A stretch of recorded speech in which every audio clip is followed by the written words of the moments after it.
Perfeito. Cristiano. Tem. Então, deixa-me só, Ivan, deixa-me só comentar uma coisinha rápida. Puxa, Que é o seguinte... deixa eu só falar uma coisa antes. Não. Desculpa. Antes de entrar na discussão.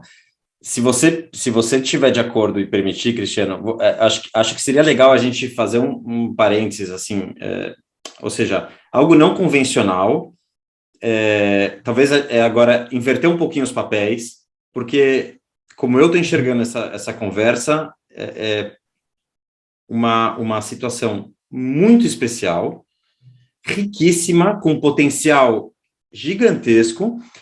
Não é todo dia que a gente consegue conversar com alguém que tem uma base sólida de conhecimento sobre libertarianismo e economia austríaca e está aberto a falar sobre o assunto, digamos, de um ponto de vista de dúvida genuína, né? Já conversamos lógico. Já conversamos, não sei, uma vez com alguém do mercado financeiro que, enfim, desprezava o Bitcoin, mas é uma posição muito diferente de alguém que não tem conhecimento nem do que é o dinheiro, nem de economia austríaca, e despreza por arrogância e falta de conhecimento. É muito diferente a tua situação. Claro. Você tem base, tem muito conhecimento, e acho que o papel que eu gostaria de jogar nessa conversa, se você topar, não é de tentar te convencer, enfim, querer fazer um proselitismo aqui, mas é realmente de ter um debate e fazer um esforço aqui intelectual da nossa parte de tentar te explicar o que na nossa perspectiva lógico, você não enxergou.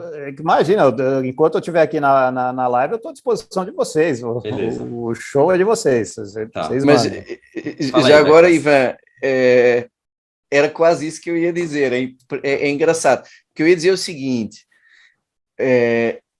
o Cristiano, ele representa um dos grupos mais interessantes para se comunicar, que é, você tem os libertários que são maximalistas Bitcoin ou bitcoinheiros, tem os libertários tipo Make Peter Schiff que não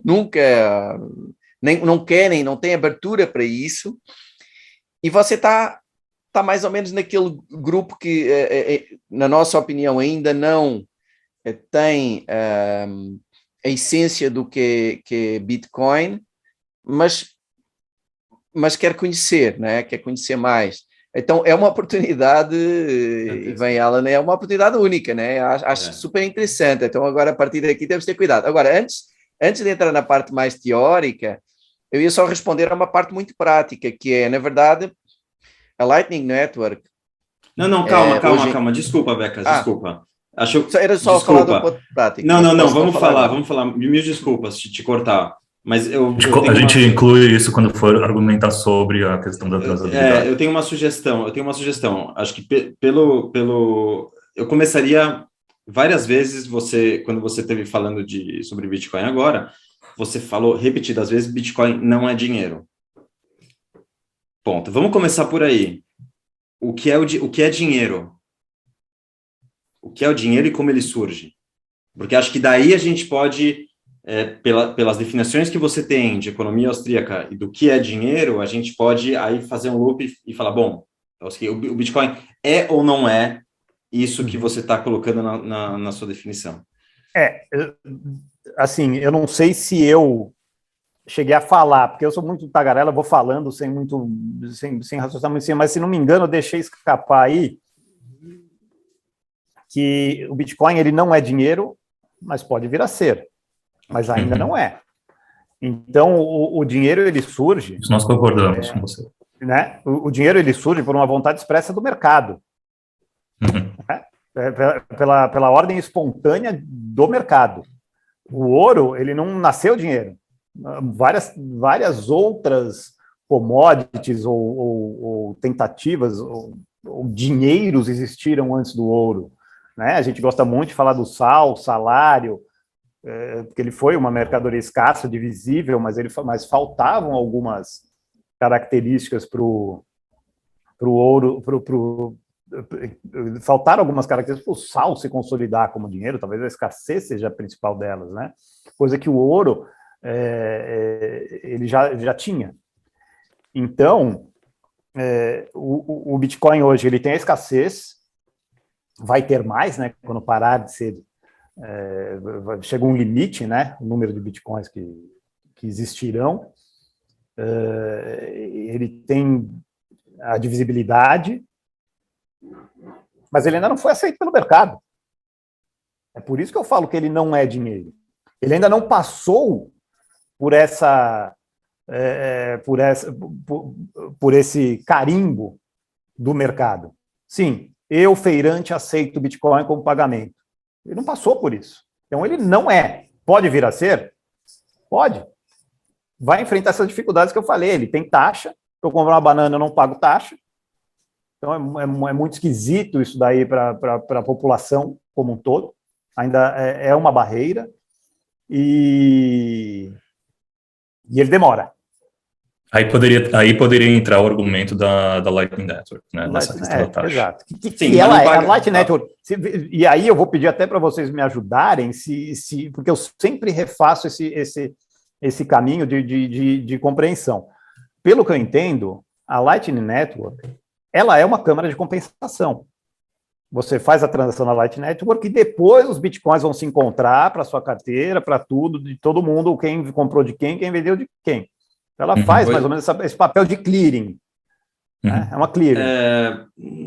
Vou explicar isso. Só de novo eu vou ter que voltar um ponto atrás. Mas então, tá, por favor, vamos lá. Porque só para continuar nessa parte do dinheiro e a gente avança para a próxima. Então, o que você está falando, essa visão de dinheiro, você está falando de meio de troca, né? Usar o Bitcoin como meio de troca para comprar produtos e serviços. Tá bom, eu quero só dar um passo atrás, porque você falou que você, sobre a Nano, né? Que você é naneiro ou era naneiro, não lembro bem como você falou. Eu tenho o troco lá que vai ficar lá até ela ser adotada como dinheiro mundial. Tá. Acho que tem, como você falou, né? O dinheiro ele emerge como uma escolha natural do mercado. E até onde eu entendo, essa forma de meio de troca é uma consequência, é um passo seguinte, que ele vem depois do dinheiro se consolidar como algo sólido, uma reserva de valor, assim como foi o ouro, né? Então, enfim, não precisamos entrar na questão se o ouro ainda ou deixou de ser. Okay. A Nano tem um ponto crucial aí, que qualquer outra, não só a Nano, mas qualquer outra cripto, qualquer outra shitcoin, que a gente chama carinhosamente, altcoin, criptomoeda, ela tem um problema de ter um ponto de centralização, de existir um dono, de existir alguém que arbitrariamente pode alterar esse supply, essa oferta de número de moedas. Não só isso, pode mudar as regras, pode mudar a forma com que elas são minted, né, geradas, pode mudar qualquer coisa. Não só isso, né? Ou seja, o ponto principal, por que o Bitcoin surge, e para que fosse possível existir algo paralelo ao sistema que a gente tem hoje, a característica principal, o problema que os caras tentaram resolver era, bom, precisa ser algo que não possa ser censurável. Porque se puder alguém, né, se puder um governo ou qualquer outro grupo de pessoas, por meio da força, coagir e dizer, acabou essa história aqui, vocês vão para a cadeia, certo? Acabou a história.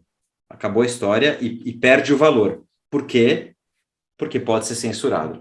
Então, o núcleo da questão, a base fundamental da criação do Bitcoin é ser incensurável. E qualquer outra criptomoeda, por ter dono, por não ser descentralizado, nada é descentralizado, você não pode criar nada descentralizado, é impossível criar algo descentralizado. A descentralização é algo que emerge como resultado dos incentivos da rede. Só o Bitcoin tem essas características e pode servir como uma solução paralela ao dinheiro fiat que a gente tem hoje.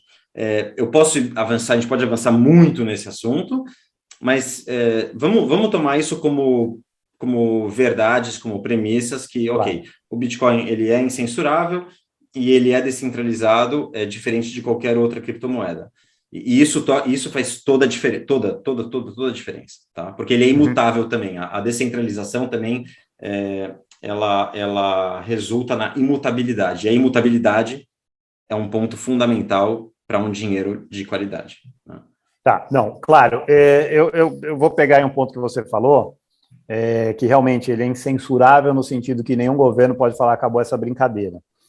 E eu me lembro de ter participado há muito tempo atrás também de uma mesa sobre Bitcoin, e ali, aquela fase, eu era um pouco mais anti-Bitcoin, mas o meu argumento que eu utilizei naquele momento, ele ainda vale. O dinheiro que você tem hoje é só uma expressão da riqueza. Ele ainda não é a riqueza, ele pode ser transformado em riqueza. O que é a riqueza? São os bens físicos, os bens de capitais e o que o dinheiro pode comprar. É o poder de compra do dinheiro que é a verdadeira riqueza. É quando você tem acesso às coisas produzidas pela humanidade. E hoje, a gente vive numa economia que é totalmente controlada pelos governos. Então, eu posso ter uma carteira de Bitcoin. Vamos supor que eu tenha ficado rico, não tenho... Putz, pronto, vendi meu apartamento, vendi o sítio, vendi meu carro, não tenho nada. Hoje você pode muito bem não ter nada, ter uma carteira zilionária de Bitcoins e alugar tudo. O cara não pode me pegar de jeito nenhum, ninguém pode, ninguém tem acesso mais à minha riqueza. Não. Porque no momento que eu for fazer a transação física do bens ou serviços, ali o governo pode me pegar.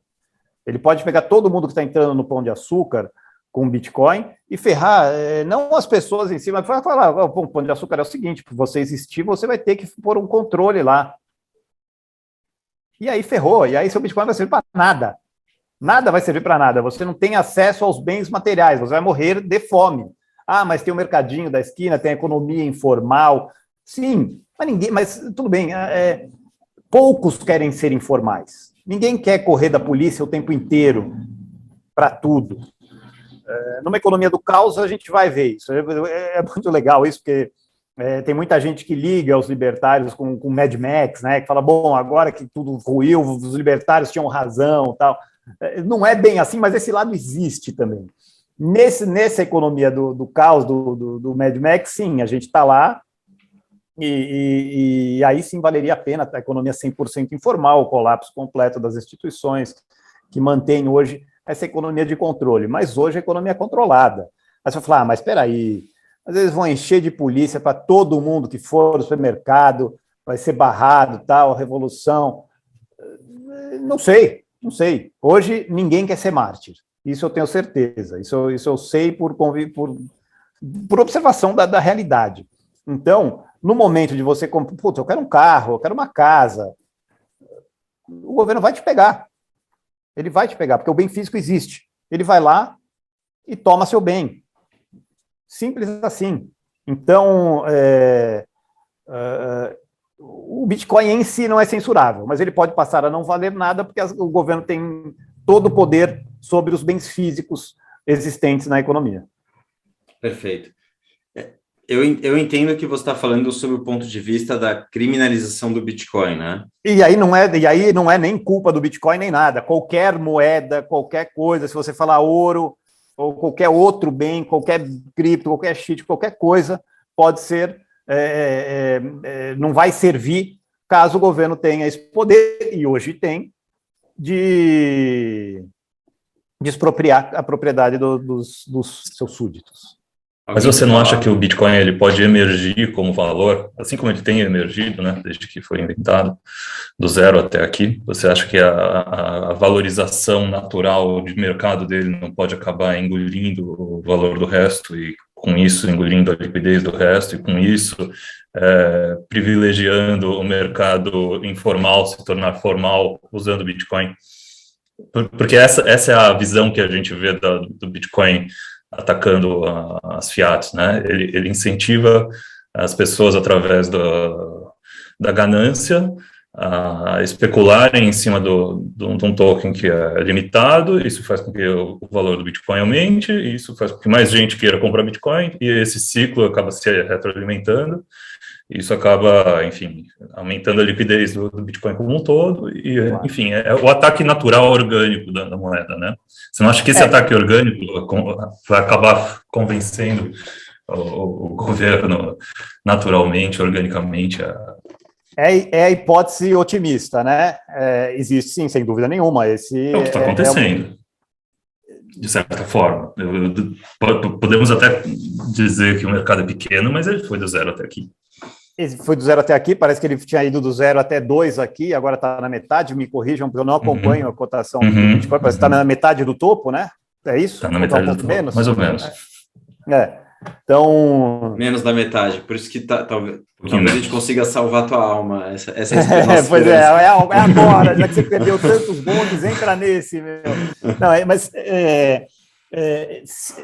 sim, eu consigo ver isso acontecer, porque caso contrário, não é o Bitcoin caso contrário, não teria sentido nenhum eu estar fazendo um instituto para defender ideias da liberdade, nada disso, porque não haveria nenhuma hipótese, basicamente isso. Eu não vejo a liberdade se expandindo em our lifetime, né?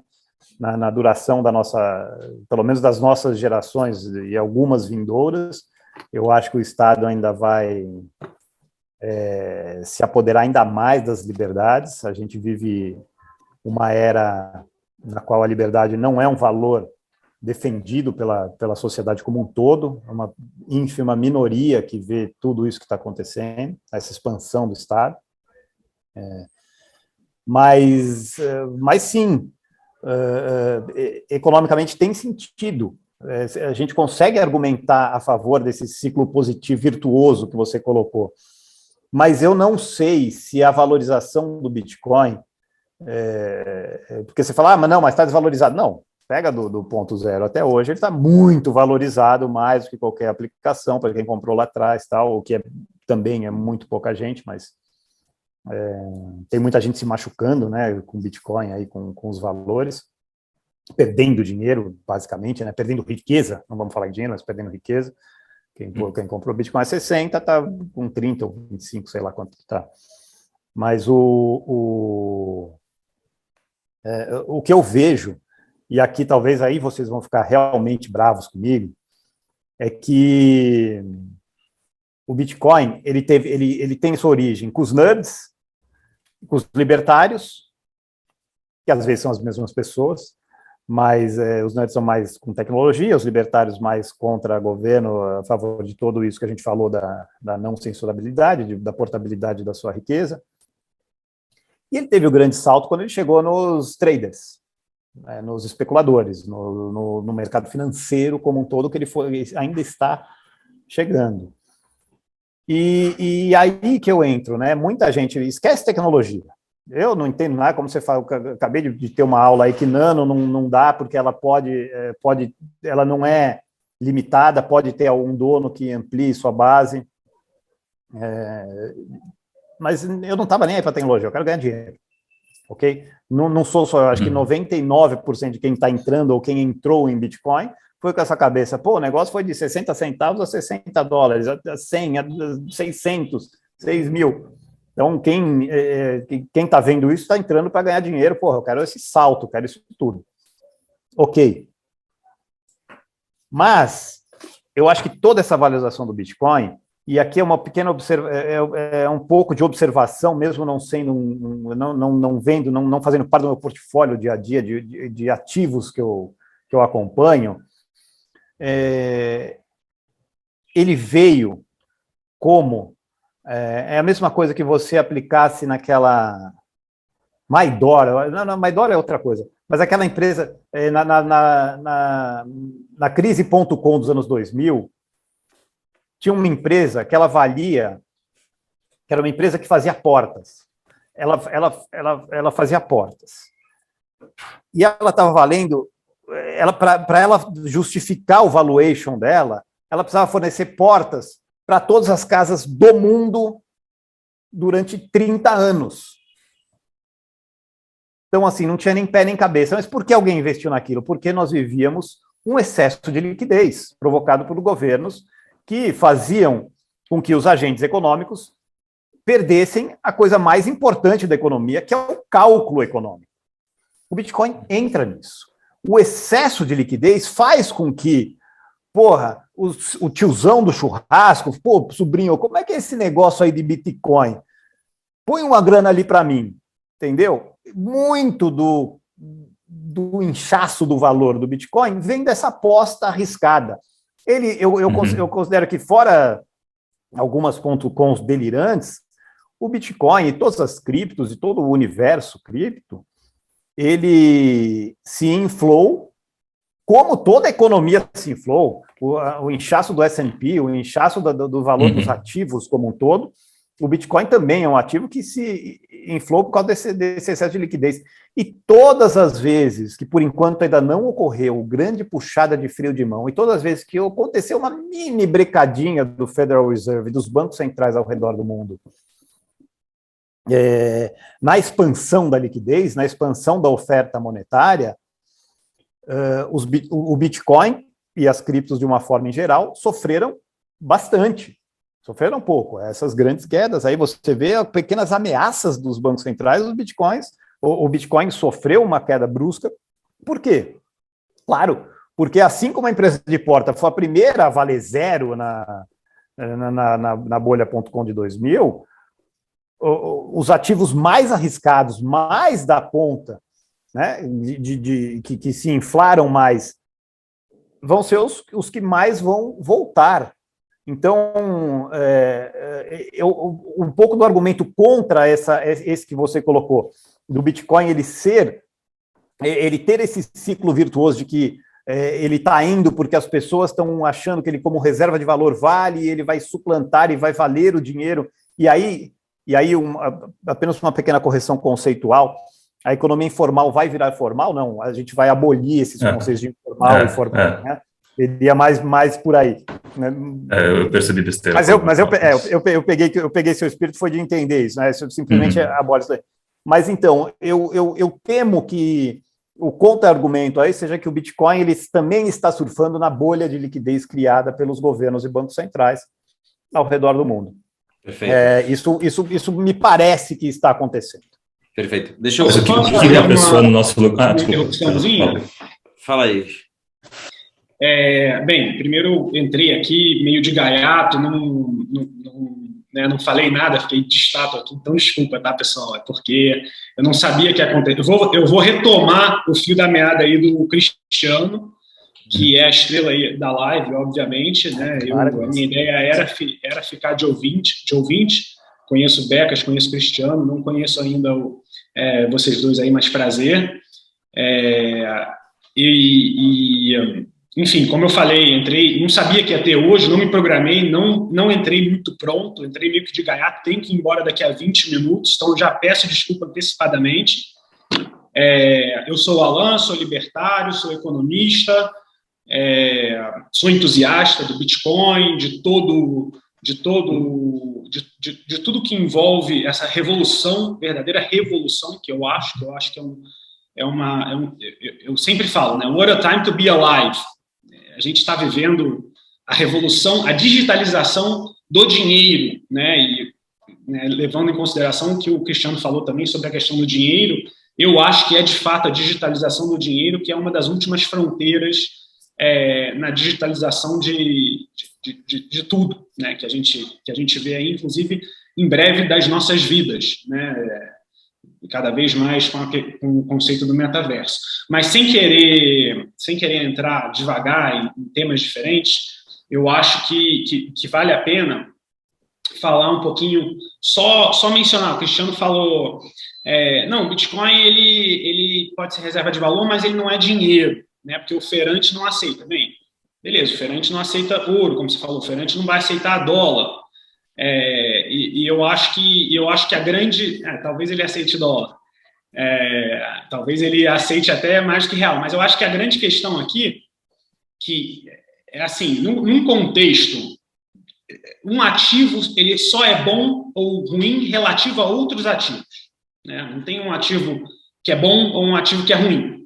É tudo, se um ativo é melhor do que o outro, é bom e ruim relativo a outro. Então, hoje a gente tem a reserva de valor, vou fazer uma provocação, né, que o Bitcoin talvez ele não seja dinheiro ainda, De fato, ele cumpre várias categorias, vários requisitos do dinheiro, de visibilidade, fácil transporte, enfim, todas essas que a gente conhece muito bem, mas ele não é usado como, né, o ouro, etc. Agora, o Bitcoin, ele foi criado depois da grande crise financeira. E, de novo, não estou aqui preparado, mas eu tenho uma informação, aqui que vocês todos sabem que depois da grande crise financeira americana que foram emitidos, é uma coisa bizarra, né? Foram emitidos mais de 80% da base monetária de dólar, né? Foram depois de 2008. É bizarra a estatística, é grosseira, né? Então, assim, eu vejo o Bitcoin emergindo como uma alternativa ao dólar em termos de reserva de valor, né? Você falou, 99% das pessoas entraram no Bitcoin porque querem ganhar dinheiro, de fato. Eu, quando olho o Bitcoin, penso assim, eu recebi aqui meu salário, né? Eu emiti uma nota aqui, no caso, eu não tenho salário, mas emiti uma nota aqui e estou com dinheiro. O que eu vou fazer? Eu vou deixar ele em real, eu vou colocar em algum instrumento dolarizado, que, aliás, o Bitcoin é, de uma certa forma, dolarizado, porque ele é cotado em dólar. Então, ao investir em Bitcoin, você está dolarizando seu patrimônio. Vou botar em real, vou botar em outro instrumento convencional que seja dolarizado, ou vou colocar em Bitcoin. Para mim, eu sou entusiasta, gosto de aprender, gosto de ler, sou economista por formação, que não quer dizer absolutamente nada, porque na faculdade você só aprende economia, você aprende que existem duas vertentes de economia, keynesianismo e monetarismo, né? É o Keynes e o Friedman. É só isso que você aprende na faculdade mainstream, vamos dizer assim.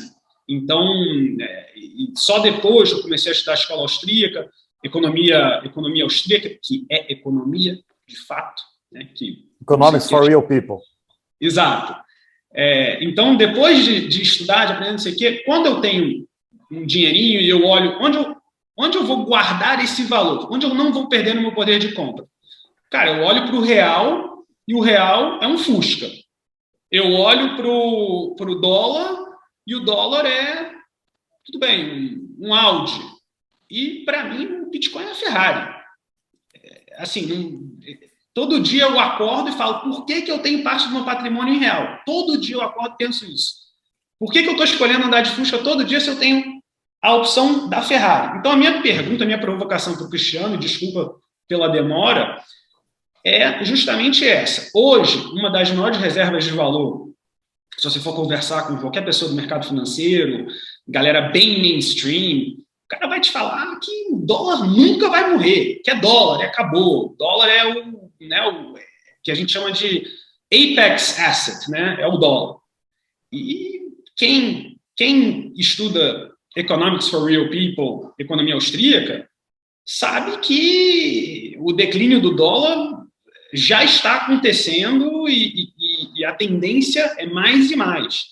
E em relação à liquidez, ao mar de liquidez, né, como dizem, liquidez é um mar, né? Quando a maré seca num canto, ela seca em tudo que é lugar, e quando ela enche em tudo que é lugar.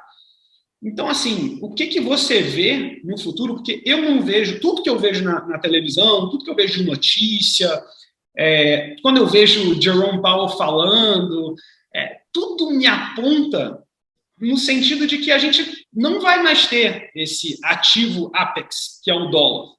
E vai existir um vácuo. Alguma coisa vai ter que preencher isso. É o yuan? Quem confia na China, no governo chinês, no governo comunista chinês? A China é uma cadeia a céu aberto, todo mundo sabe disso. Não dá para confiar em absolutamente nada que sai de lá.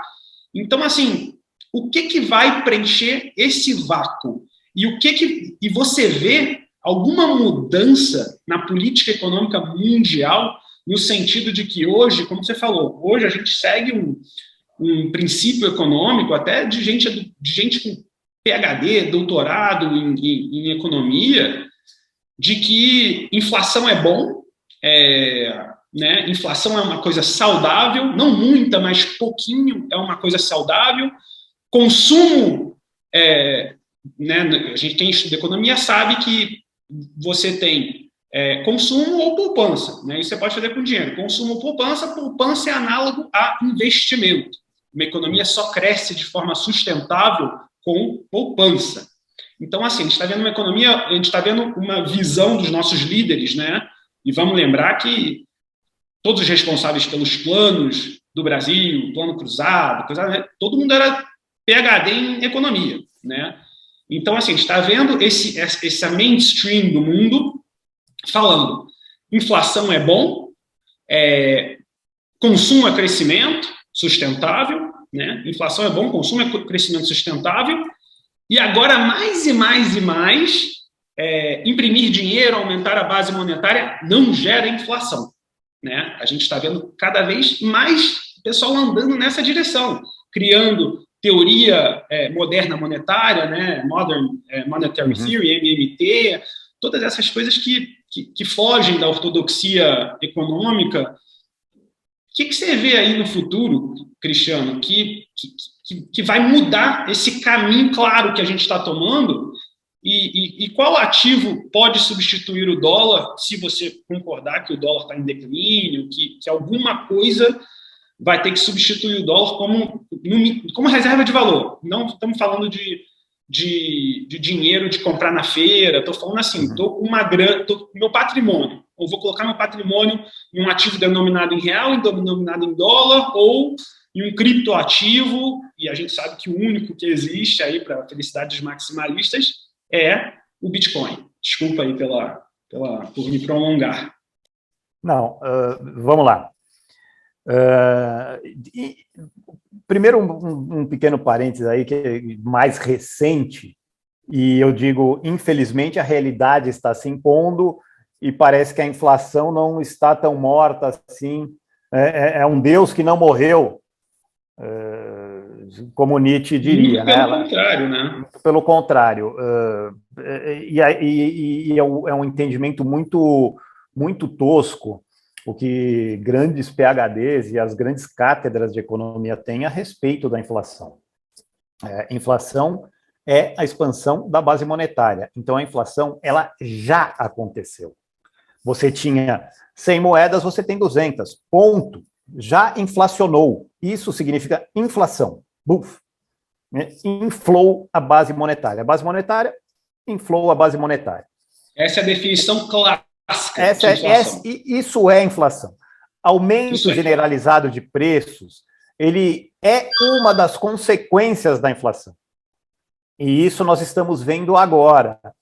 Mas o que nós vimos durante muito tempo, como consequência da inflação, é o aumento do valor dos ativos. Isso também é uma consequência da inflação. Então, é por isso que eu disse que você vê empresas que não valem nada, valendo muito. Empresas que não justificam o seu valor. Isso significa o preço, o valor dessa empresa está inflacionado. Ele sofreu a consequência da inflação. A base monetária levou dinheiro para ativos. E os preços desses ativos naturalmente aumentaram. Então, o mundo parece que está encarando um novo ciclo inflacionário, porque agora chega de inflacionar os ativos e os preços das coisas estão subindo. Uma das consequências clássicas da inflação está voltando, o preço dos bens de consumo no mundo. Então, isso parece que está de volta, infelizmente. A realidade está se impondo. É mais do que isso. Quando eu disse que o entendimento acerca desse tema ele é pobre, e ele é mesmo, o que eu quero dizer? Isso sempre esteve aí. Então você vai falar, poxa, mas o valor, o preço da gasolina não tinha subido tanto até 2019. Calma lá, mas o preço da gasolina, com todos os ganhos de produtividade, eficiência e tecnologia que tivemos ao longo do tempo, ao longo dos últimos 100 anos, era para ele estar custando centavos ou divisões de centavos. Aonde foi parar esse ganho de produtividade que a humanidade teve nos últimos 100 anos? Ele foi... Ele foi dizimado pela inflação, pelo aumento da base monetária ao longo do tempo. Então, quando você vai falar, poxa, hoje era para um carro estar custando uns R$500. Mas pera, você está louco? Como assim? Hoje um carro popular custa R$85 mil. Onde foi todo o ganho de produtividade e tecnologia que a humanidade ganhou nos últimos 100 anos? E olha que para esses preços não estarem, talvez 50 vezes, aqui é um chute, porque a gente não tem como estimar isso, muito maiores, é porque ao longo desses 100 anos, você colocou uma China inteira para produzir, isso é, aumentar a oferta de bens na economia, ajudando os preços a cair. Você teve toda a revolução tecnológica, umas 3, 4 revoluções tecnológicas, aumentando brutalmente a produtividade da humanidade. Você teve uma América Latina sendo inserida e aumentando sua produção. Então, quando você fala, mas os preços nunca subiram tanto, não, os preços se mantiveram altíssimos ao longo desse tempo, sem cair, porque os governos inflacionaram suas moedas nos últimos 100 anos de forma assustadora. Eu imagino que um dia, quando, sei lá, a verdade vier à tona, ou as pessoas começarem a raciocinar, e isso é um outro ponto fantástico do Bitcoin, ele colocou na cabeça de muita gente o que acontece com o dinheiro, né? O que o governo faz com o nosso dinheiro, que é o título de um livro de Murray Rothbard, o que o governo fez com o nosso dinheiro, que eu recomendo a todos, e isso colocou assim de forma bem intuitiva, o Bitcoin colocou de forma bem intuitiva tudo o que está nesse livro. Então, se nós tivéssemos uma moeda não inflacionária, como vez foi o ouro, nós viveríamos 100 anos de deflação. Isso é, a moeda estável, todo o ganho de produtividade da sociedade seria incorporada nos preços, na queda de preços. Então, tudo tenderia a ser mais barato, sempre. Ao contrário de ou ficar no mesmo valor, o que é um absurdo, que já é uma inflação gigantesca, porque todo ganho de produtividade, conhecimento da humanidade, de uma forma geral, não está sendo incorporada aos preços ou aos produtos. E agora, se você vive um aumento de preços, o que é completamente insano se você for pensar em termos de tanto de oferta de bens e serviços que os últimos 100 anos a humanidade colocou na economia, e eles não geraram o básico do mercado, que é mais oferta, mesma demanda, queda no nível de preços. Isso não acontece, mas por que esse axioma básico da economia não funciona? Exatamente por causa disso, e ninguém consegue fazer esse link, ou quer dizer, muito poucos fazem esse link de forma honesta, de que a ampliação dos governos via aumento da base monetária está roubando o ganho de produtividade, porque quem está pagando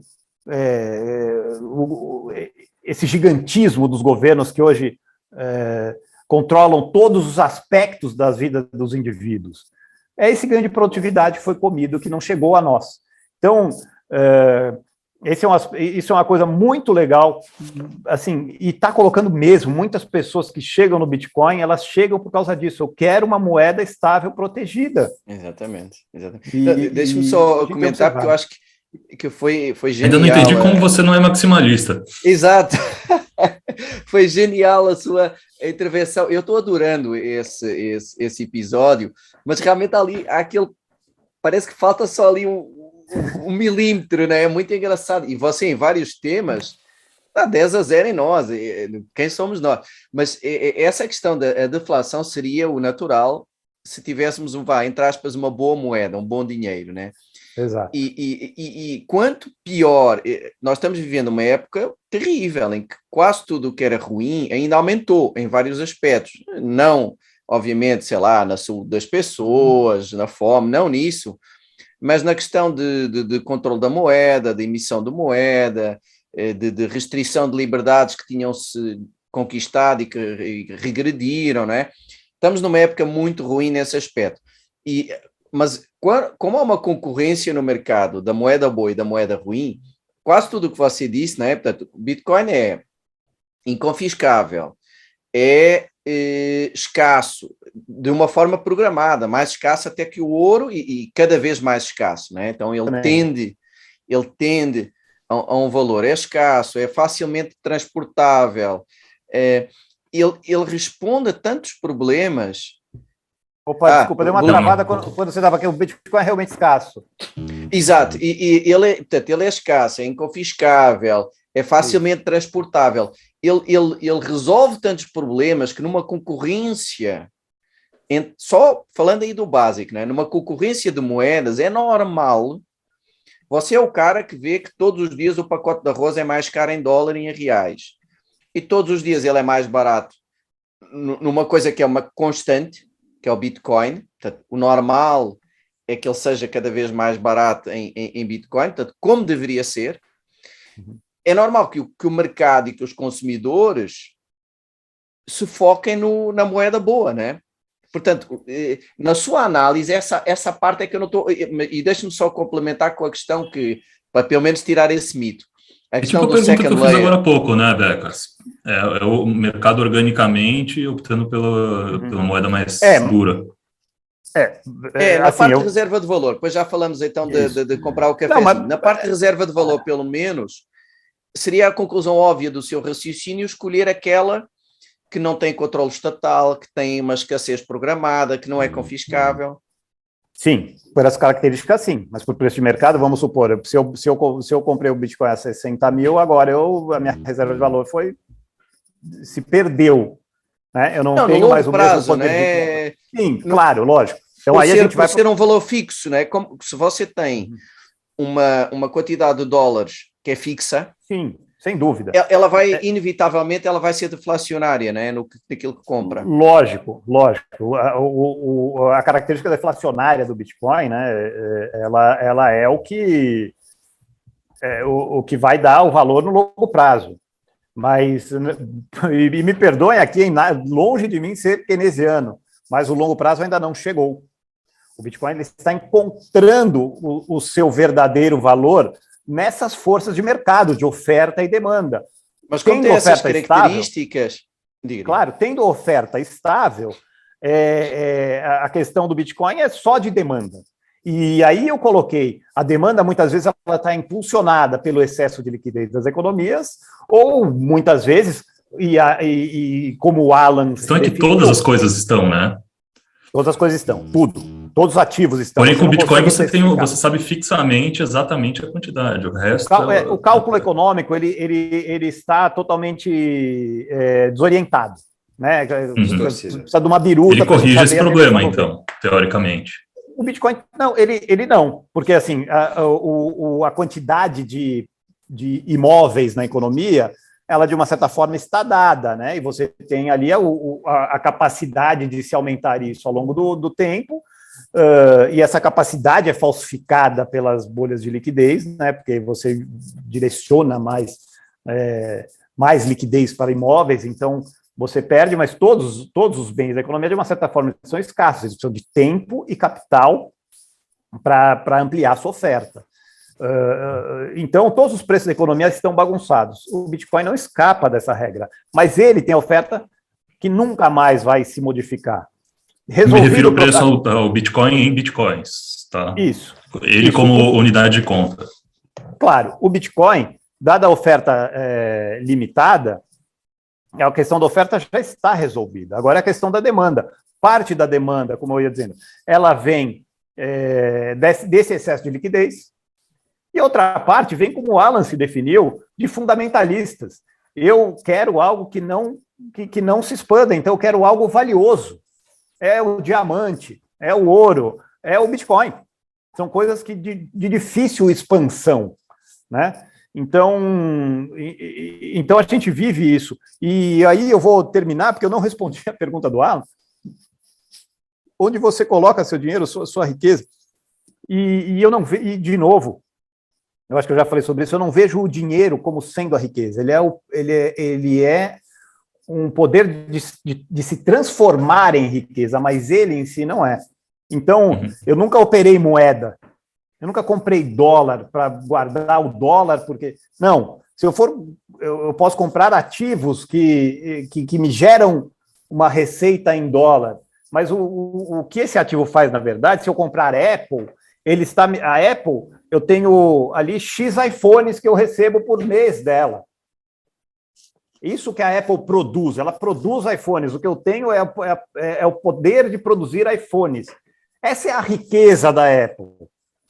E se eu transformar isso em dinheiro para trocar por um banquete em algum palácio na Itália, isso seria delicioso. Isso é riqueza de verdade. São os bens físicos.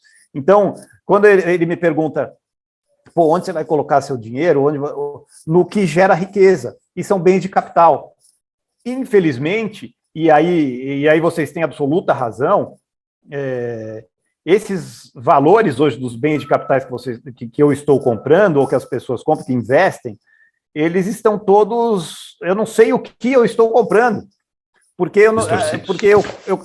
totalmente distorcidos, e o preço está distorcido, e o preço é o que me permite fazer o cálculo econômico. Então, com o preço distorcido, o meu cálculo econômico está errado, como de todos estão errados.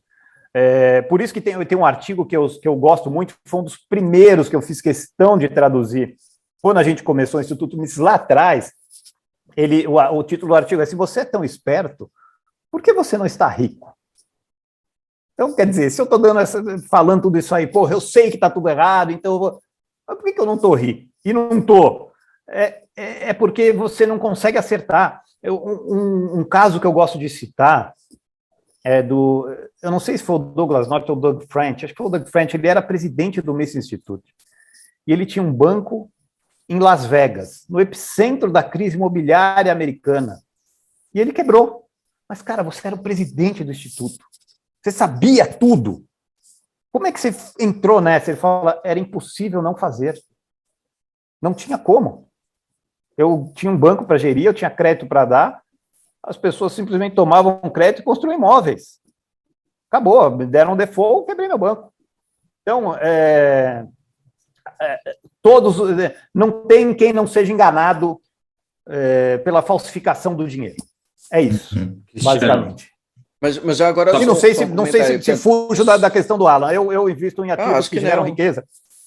Acho que mas a função do dinheiro não é essa. Ou seja, por exemplo, vamos imaginar que a moeda boa vence a moeda ruim e há uma hiperbitcoinização, que é o fenómeno que nós chamamos que Bitcoin vira a moeda mundial. Tá?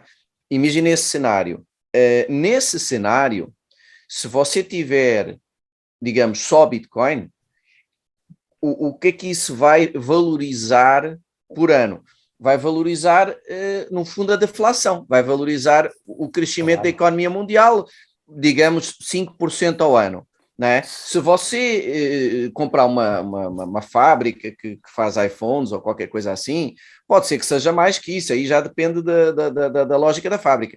Portanto, também o objetivo, acho eu, da moeda não é competir com a fábrica, é termos, em vez de termos o dólar ou o real controlados pelos Estados, confiscáveis facilmente, com estoque que é emitido a bel prazer, temos algo que está muito mais...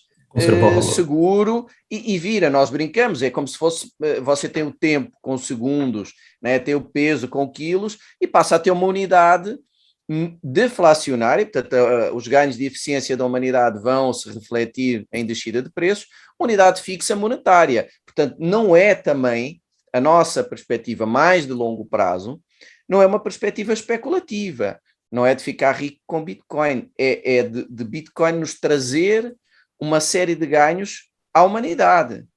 Sem dúvida nenhuma. Tem um ponto, e virar unidade de medida. Tem um ponto, Cristiano, você matou a charada, mas eu acho que você não percebeu que você matou a charada. Quando você voltou para responder a pergunta do Alan, e você falou que era onde você coloca o seu dinheiro, né? Você falou, coloco o meu dinheiro em algo que gera riqueza. Vamos tentar olhar o Bitcoin sob outra perspectiva.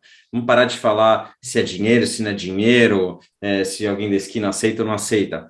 Mas pegando esse ponto de eu coloco meu dinheiro em algo que gera riqueza, como libertário, quanto vale um protocolo, tá? Que permite a você se comunicar com qualquer pessoa no planeta e fazer transações voluntárias, comprar e vender bens e serviços, que tem esse protocolo, ele te permite fazer essa medida de troca de maneira absolutamente perfeita, mais perfeita do que qualquer outra medida que a gente criou até hoje na nossa sociedade, e que, por consequência, por permitir essa troca de valor entre qualquer indivíduo de maneira incensurável, imutável, descentralizada, a qualquer hora do dia. Sem terceira parte. Sem ter que confiar num terceiro, de maneira soberana, quanto que esse protocolo gera de riqueza. Então, talvez parar de pensar como dinheiro, claro, e talvez pensar num paralelo que é imperfeito ainda, mas é o mais próximo que a gente pode chegar. Imagina que hoje que não existisse a internet, e você pudesse investir, e aí não no exemplo que você deu da empresa que fabricava portas, mas que você pudesse investir num protocolo que permite a troca de comunicação entre indivíduos no planeta inteiro, e que essa comunicação permite qualquer coisa, venda de produtos, de serviços, uma consulta médica, conversas, gravações, cinema, qualquer coisa. Você está investindo no protocolo que permite essa troca voluntária entre indivíduos, mas não só troca de comunicação, digamos, como a gente está fazendo agora nessa conversa, mas a troca de valor. Uhum. Lógico, é a troca de valor que aloca capital através do sistema de preços. E aí o Bernardo ele foi bastante modesto quando ele falou que uma bitcoinização completa do mundo, a gente teria o crescimento de 5% ao ano. Olha, se não for 50% ao ano... O Alan não diz isso. Porque, mas eu diria 45%, 50%. E assim, e não é exagero absolutamente nenhum, porque você teria um encolhimento brutal dos governos, dos estados, do tamanho dos estados. 4 trilhões de reais em dívida do Brasil. Que loucura é essa? Como isso chegou a esse tamanho? Quanto que a dívida americana? 18 tri de dólares? Sei lá quanto, já passou os 20, não sei. 30, acho, né? 30, eu não sei o tamanho do PIB, já está mais de 100%, 108%, né? 108% do PIB, dívida PIB americana. Como chegou numa coisa grotesca dessas 30 trilhões? O que é isso? O Japão com 200% do dívida PIB? Que números são esses? Que loucura é essa? Que grandeza insana é essa? Como é que os governos chegaram a tamanhos... E o pior disso tudo é normal. Ninguém acha um descalabro a Itália dever 180% do seu PIB. Não, tá tudo. São dívidas totalmente impagáveis, colossais, que se isso fosse chamado a termo da sua população, causaria uma convulsão que Mad Max ia ser desenho animado. Seria muito pior o tipo de convulsão social para chamar a termo essa dívida. E aqui a gente gosta muito de desenhar pelo que a gente vê nos filmes, né, imaginando, mas eu acho que isso está sendo cobrado de uma forma muito, muito pior, que são essa doença da modernidade que a gente vê. Eu não vou nem me referir às cracolândias mundiais, né, porque você tem a mendicância tomando conta das ruas de todo mundo, mas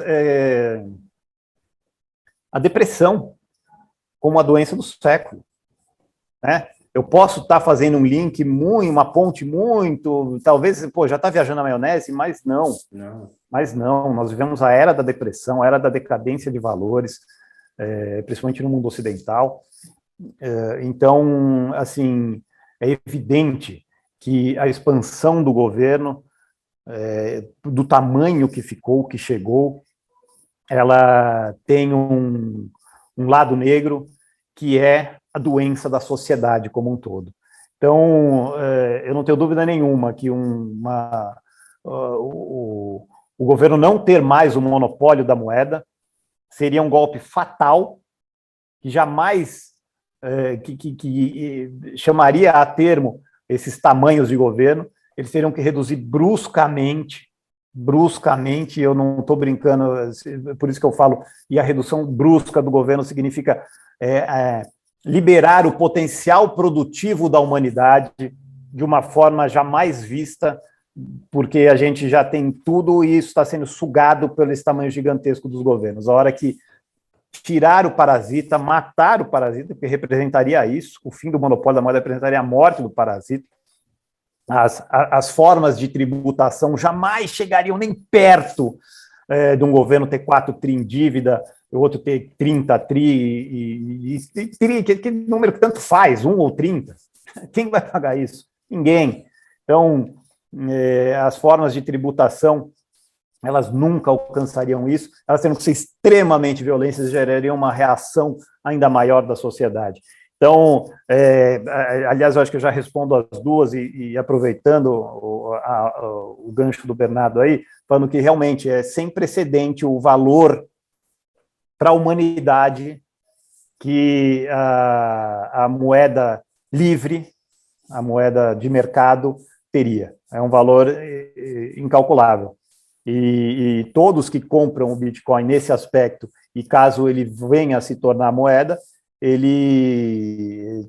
seriam muito bem remunerados por terem apostado nessa sociedade virtuosa, livre e rica. E não sei se me fiz claro, hein, porque é muito, às vezes, muito vocambólico. Vocês estão claro que eu ainda não consigo entender como você não é all-in Bitcoin. Assim, há aqui um ponto... eu vou responder. Não, mas desculpa, pode continuar, Bernardo, eu acho que isso eu respondo depois, um pouco da minha visão de mundo.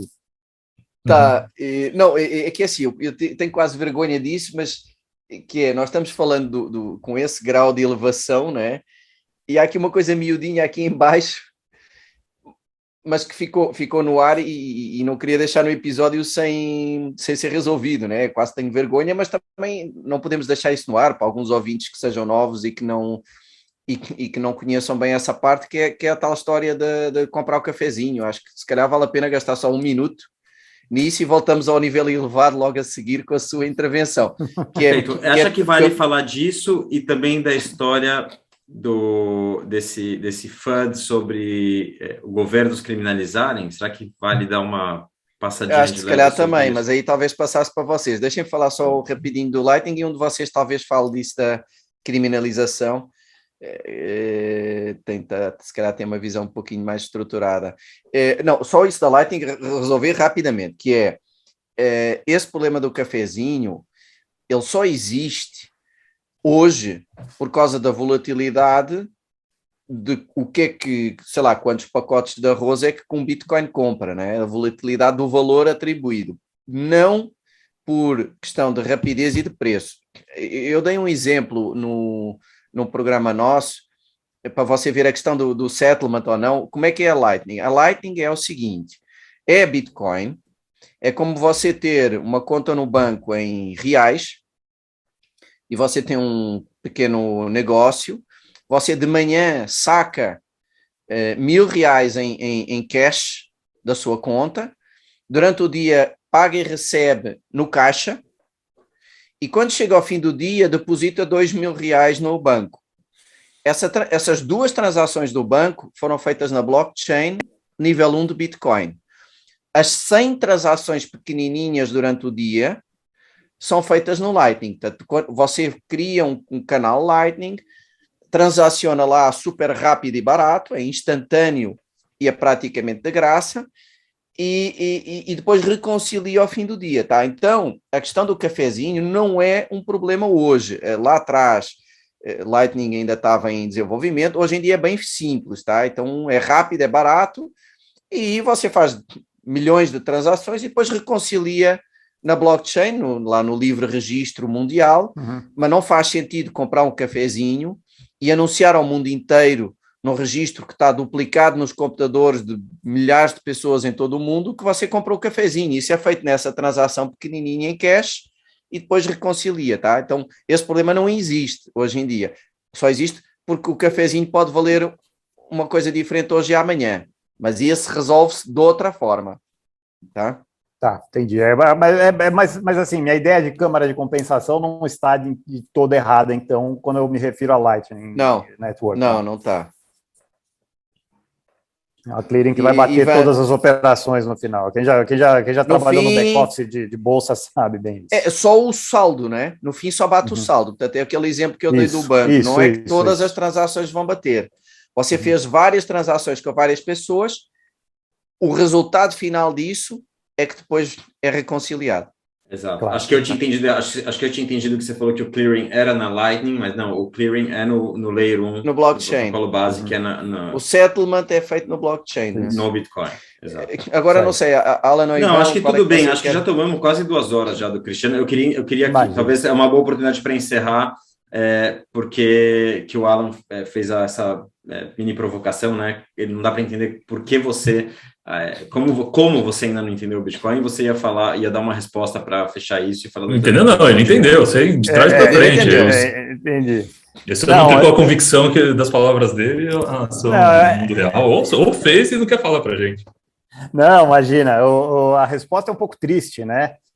Ela é uma constatação ao longo do tempo de todos esses anos de militância libertária, de que eu ofereço algo que as pessoas não querem. E depois mais recentemente, eu percebi que não é só que elas não querem, que elas odeiam. Esse algo chama-se liberdade. As pessoas não querem e elas odeiam a liberdade.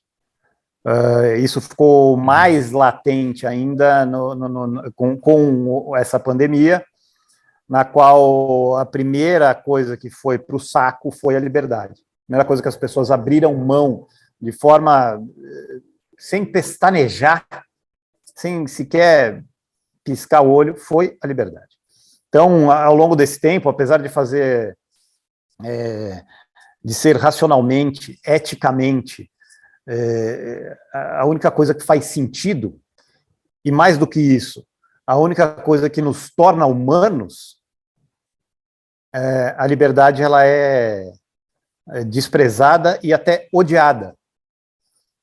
Então, quando você me pergunta por que você não está no mesmo barco que nós, e eu percebi que vocês não são meramente especuladores e querem ganhar dinheiro, mas são fundamentalistas, isso é, vocês estão aí pelos fundamentos, e não só pelos fundamentos técnicos, mas como pelos fundamentos éticos do Bitcoin, vocês estão acreditando que, de uma certa forma, todas as pessoas vão perceber isso e entrar nisso. A gente já sabe que a maioria, por enquanto, entrou nisso para ganhar dinheiro. Apesar de ser latente, e como vocês explicaram de forma brilhante, que é não só certo como ético. Então, eu vejo que não, que a humanidade vai desprezar isso, ela não vai querer a liberdade, e nem no médio prazo eu vejo alguma virada nesse ethos, né, nesse zeitgeist social. Então, eu sou um pessimista em relação à liberdade de uma forma geral. E simplesmente não vejo nenhum turning point acontecendo. E não creio que o Bitcoin seja esse turning point. O meu argumento em cima disso seria que a pessoa que está comprando Bitcoin, ela não está comprando liberdade, ela está comprando ganância, ela está sendo gananciosa. A questão é que o Bitcoin acaba transformando essa ganância em liberdade, porque ele foi desenhado de um jeito, enfim, a forma com que ele foi desenhado acaba privilegiando o output é a liberdade. Talvez a ganância e o output é a liberdade. Talvez não transforme a ganância em liberdade, mas transforme a ganância em inteligência, em perceber que é o caminho. O output acaba sendo liberdade. Isso, exato. Eu concordo plenamente com o que você falou, Cristiano. Eu acredito que é o que eu vejo, a maioria não quer a liberdade, a maioria, pelo contrário, quer terceirizar, quer voluntariamente abrir mão da sua liberdade e da sua privacidade também. mas acho que tem uma pequena diferença aí, que é a gente, ou pelo menos eu, não acho que a maioria vai entender e buscar a liberdade, até porque a liberdade custa muito caro, não é fácil ser livre, não é fácil ser soberano e ter clareza e ir atrás de conhecimento para fazer todas as escolhas da sua vida. É um trabalho árduo, é um caminho duro, mas eu acredito que... Então, não acredito que a grande maioria, que a massa, que todo mundo vai ir atrás da liberdade ou vai ir atrás do Bitcoin para ter essa liberdade. Acho que tem uma pequena minoria, que eu acredito que você faz parte, de remanescentes, de indivíduos que prezam pela liberdade, que já deram esse salto de evolução como ser humano, e que vão entender o Bitcoin como uma ferramenta para se libertar do Estado e conseguir soberania e conseguir atingir níveis ainda mais elevados de liberdade. A grande maioria, infelizmente, a massa, continuará sendo massa, adotará o Bitcoin não como uma ferramenta para a liberdade, mas adotará por falta de opção, porque não terá outra opção. O Bitcoin é a única saída e será a única saída. Então, acho que essa é a pequena diferença. Quando a gente fala no programa, a gente não faz esse trabalho de querer explicar para as massas, tentar simplificar ao máximo a explicação sobre o Bitcoin para atingir o maior número de pessoas. A gente está cagando para atingir o maior número de pessoas, claro. Porque atingir pessoas é uma consequência de falar o que a gente acredita e o que a gente realmente preza, né? Então, quem quiser ouvir, quem estiver aberto a ouvir, vai escutar. E acho que por isso a minha aflição aqui desse lado de tentar, de verdade, porque acho que realmente você entendeu, você tem todos os princípios, tá tudo pronto. Talvez por essa decepção que você sente pelo trabalho que você vem realizando há tanto tempo, essa frustração com relação às escolhas da humanidade, você uma constatação. Mas entendo. Mas, de novo, o que a gente acredita, a hiperbitcoinização, não é todo mundo adotar, a mulher, o feirante adotar porque, entendi que isso é uma melhor ferramenta, isso vai me livrar da inflação e do governo, etc. Não, eles vão ser engolidos pelo Bitcoin. Uma pequena minoria vai entender e vai subir nesse barco. Não, eu entendo perfeitamente, mas assim, eu não exagerei quando eu falei que a liberdade ela é até um fundamento da nossa humanidade, de nós como seres humanos. Eu não exagerei. E a minha tristeza com o mundo, né? Isso é tema de um livro de um santo que agora me escapa, é que exatamente o ódio que tem da liberdade, que o mundo rejeita a liberdade, ele rejeita a sua própria humanidade. Por isso que nós vemos uma era bárbara, com um verniz de polidez e civilização que só torna a barbárie ainda pior, porque é uma barbárie acompanhada de um cinismo, de uma hipocrisia. Então, a gente vive uma era bárbara, não se iludam com esse cinismo e com essa hipocrisia que hoje é o verniz que encapa a barbárie que está por trás disso. Então, é assim que eu vejo a coisa. Agora, realmente, a gente imaginar um mundo melhor é muito curioso, né? Porque hoje o dólar se impõe por quê? É pelo o porta-aviões americano e todo o poder bélico americano. Esse é o padrão, né? Esse é o lastro do dólar. Então, você vê que hoje o dinheiro que conecta as pessoas no mundo ele é lastreado por um vício. E enquanto a gente está falando aqui do Bitcoin, ele encampar, né, ele tomar força, e o que lastreia o Bitcoin é uma virtude. Então, é um contraponto muito yin-yang aí que a gente vê assim de travar essa batalha de bem contra o mal, né?